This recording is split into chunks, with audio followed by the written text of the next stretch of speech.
of our STEP series this fall. When I started to brainstorm ideas for what I was going to say here, I had all kinds of thoughts. But what I realized is all of my thoughts mostly fit into two different ideas. I think both of these ideas are incredibly crucial for us to hear and understand and live out about service. And I think they're crucial because they're ways that Jesus lived among us every day that he was here. First idea that I want to talk about is included in one of my favorite stories in Scripture. It's actually in John chapter 4. As Jesus was headed from Judea to Galilee, he stopped in a town called Sychar. I have often missed why he stopped in the past, but I think it's really important to note why he stopped, because I think it sets up the story in a different way. Actually, in verse 6 says that Jesus stopped and sat at the well that was there because he was weary, he was tired. So the interaction that ensues with the woman at the well actually is an unplanned interaction. I think in the past I've thought that this was a planned interaction. Jesus planned to sit at that well, and as he knew this woman was coming. Well, Scripture doesn't necessarily tell us that. In fact, Scripture says that he stopped because he was tired, and his disciples went to go get food so that they could eat as well. So we see as this woman comes, and Jesus has this conversation with her about living water as she comes to get water. We see Jesus serving this woman with his words, serving this woman in his everyday life, in an unplanned interaction, in a way that he was tired and hungry. He could have easily used those things as a distraction, as an excuse to say, I'm tired, I'm hungry, I don't really feel like talking to this lady right now. In fact, this is a woman, I'm not even supposed to be talking to her, among other things. But he chose to step into the everyday moment, the everyday person that was right in front of him. How often do we let the distractions of everyday life, busyness, tiredness, hunger, how often do we let those things get in the way from serving, from stepping in to help fill a need with the person right in front of us? That God puts people in front of us all the time. This piece is interesting to me because the way that our culture seems to be set up often is that service typically comes in the form of church-wide events, mission trips, volunteering opportunities at a local organization. We've actually been trained in so many ways to wait on somebody else to set up this opportunity or project for us.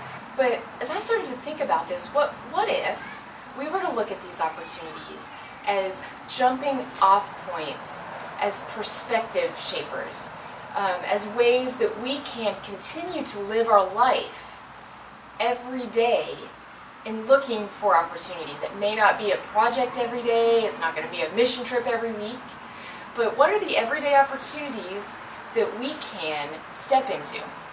I know there are many of you doing this already, living this way of life.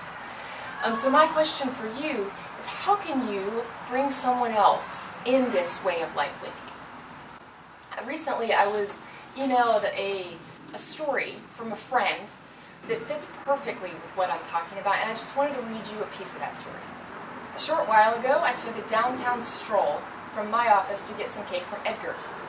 I forgot to get a drink and toyed with the idea of hitting up another place farther down the street just to stretch my legs. After a block or so of walking, a man approached me and asked me to buy him a sandwich. I said sure. We were in front of Jimmy John's, so we went in and he ordered a turkey sandwich. Before I paid, I added on a drink and asked him if I could sit and eat with him.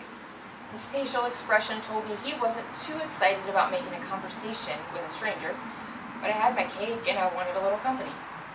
In the course of our conversation, I learned a lot about my new friend, mostly because I asked him a lot of questions. I've never loved eating in silence. I learned that he had been out of jail for 3 months, clean for over 3 years, attends Narcotics Anonymous meetings twice a week, was raised in Birmingham, and that his cousin had gotten him a job at a nearby steel company. But that he didn't have the steel-toe boots he needed for it. The job was supposed to start on Monday, and his boss had given him until Thursday to get the appropriate footwear. I told him I'd do a little research for him. He didn't ask me to.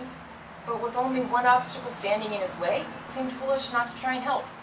We parted ways, and I started my walk back towards the church. What a great example of someone who stepped into an everyday opportunity. She was walking down the street, trying to figure out where she was getting a drink for her cake, and stepped into an opportunity to love someone really tangibly. There's a second piece of service that I want to touch on for just a few minutes. In Luke chapter 4, it's actually in verses 38 and 39, if you wanted to take a look at it, we see that Jesus is finishing up with his teaching that day in the synagogue, and he's headed over to a friend's house, Simon's house.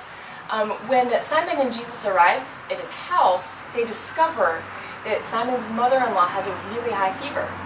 So, what does Jesus do? And the things that Jesus does, Jesus heals her fever. He commands the fever to leave, and it does. And then, here's what's interesting to me. The woman gets up and starts to serve them. Scripture doesn't say how she serves them. It doesn't say if she made a meal. It doesn't say if she does something else, puts their shoes where they need to be. It doesn't say. It just says she serves them. But I love this idea that there was mutual service. That Jesus clearly served her by taking away her fever, but she served him. They were actually able to benefit from each other's service. It's interesting because as we've seen other places in Scripture, it says very clearly, Jesus did not come to be served, but to serve. But we also see in all kinds of different stories of Jesus' life that he allowed himself, he opened himself up to being served. For me, it's so much easier to think about service as a one-way street. For example, several years ago, I was in the country of Swaziland, which is in Africa. A friend of mine and I were sent by our church to go see if we could partner with a student leadership training organization over there, to see if that made sense. As we were over there, as we were headed there, and even some of the time spent over there, I realized that I was a little prideful, even a little arrogant, in thinking that we were headed over there just to meet their needs, just to see how we could financially help them, how we could serve them. As the week started to continue, it occurred to me, God kind of through different means and through different conversations really spoke to me about how these students, these young adults, were serving me just as much as I was serving them. It came through interaction, everyday interactions, such as they made meals for us every day.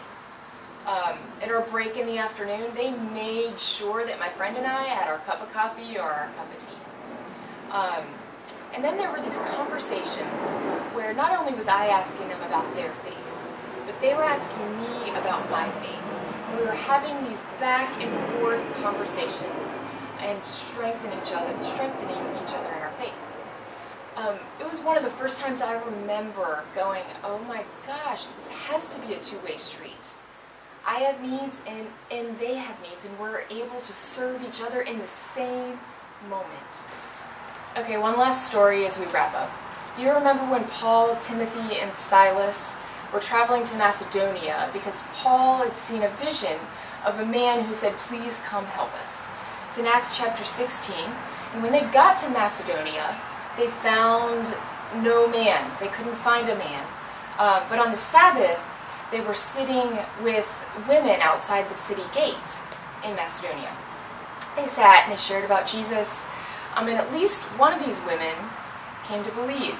We know of, as Acts says, her name's Lydia.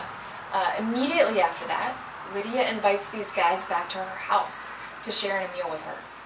Even later on in that same chapter, we see Paul and Silas going back to Lydia's house after they get out of jail. So, again, we see that Paul, Timothy, and Silas, this change of plans when they get to Macedonia. This change of plans that led to this conversation with this woman, that they stepped immediately into this everyday life thing, this along the way, changes and all. They step into this conversation, they serve these women by talking about Jesus. And then, again, Lydia says, hey, let me serve you. Come back to my house. Share in a meal with me. And they do it. Again, it's a give and take thing, and it's an everyday, as we live life thing. So when I think about the way Jesus served, I think about two things. First, again, how he served in the midst of everyday life. It was a way of life. He took opportunities right in front of him. He chose to overcome the momentary distractions. Second, I think about the ways that Jesus opened himself up to being served by the very ones he was serving. It's a two-way street. We can learn and be served by the ones that we're serving. As followers of Jesus, I think it's crucial for us to live into these ways, to walk into these ways. But we can't actually do it without trusting that he's already working all around us. And then asking him to reveal to us the opportunities that are right in front of us that we can step into.